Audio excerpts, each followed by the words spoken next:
Hi, Scott. How does thinking like a lawyer affect the stress that we as lawyers experience? Well, that's a really important question. And I like the way that you phrase within that question, thinking like a lawyer. And I think that it cuts both ways. I think that thinking like a lawyer serves us very well, and thinking like a lawyer can get in the way of our interests as it relates to our clients and the work that we do and ourselves and our well-being. When we deploy our mind to ponder and contemplate and reflect on and work on a project or anticipate scenarios that are important to reflect on and to bring to mind and to think about in the service of the work that we're doing, whether it's a contract that we're crafting or a deal and we're thinking about what may take place in the future that would be important to consider now, or we're preparing for trial and we want to be able to anticipate what's coming along as best we can so that we're ready for it. It serves us very well, and actually as it relates to stress, it can be very helpful for helping to regulate the stressfulness because we are on top of it and we are being effective and we are being focused.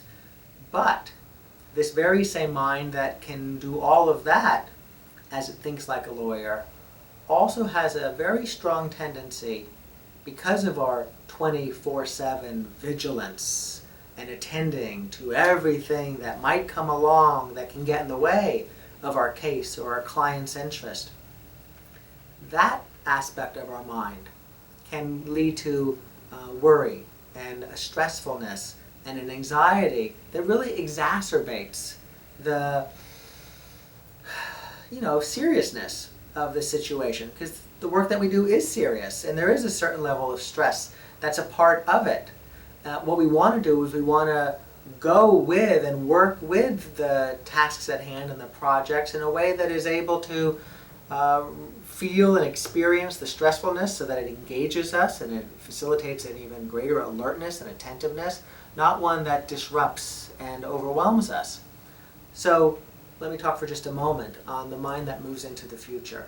When we're not asking it to, it just seems to have a mind of its own.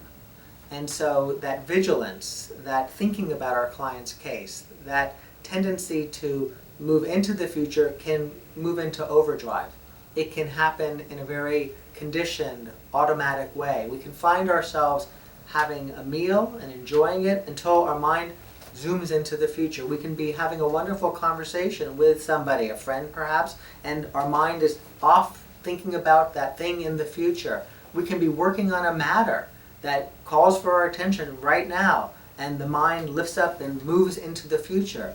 And if you think about the times that you feel anxious and worried, more often than not, I think you'll find that if you were to ask yourself, where is my mind right now? It would be in the future, anticipating something that may or may not ever happen, and often anticipating a worst case scenario. So we're really engaging in a thoughtful enterprise, not so thoughtfully. The mind is lost in the future and we're not even aware, and it's anticipating a parade of horribles, a worst case scenario, and we become riveted and anxious as a result of that. So mindfulness is very much in the service of noticing when the mind wanders, and with that awareness, bringing our attention back to whatever it is that actually is happening and where we placed our attention originally. The meal, the friend, the work. And it's a practice. And so when we practice mindfulness, paying attention to the breath, this breath, with the intention to have our attention trained on the breath, for example, and when our mind wanders, when we notice it, we've woken up, to bring our attention back to the breath. As you might imagine, because the mind will wander so often into the future, it's a practicing of noticing the mind wandering into the future and then bringing our attention back again and again and again.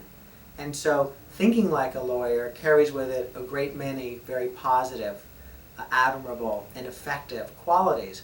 But thinking like a lawyer, when it moves into that more uncertain realm of the future and what may or may not come about, can lead to an exacerbation of the stressfulness that we have already enough of in the work that we do as lawyers.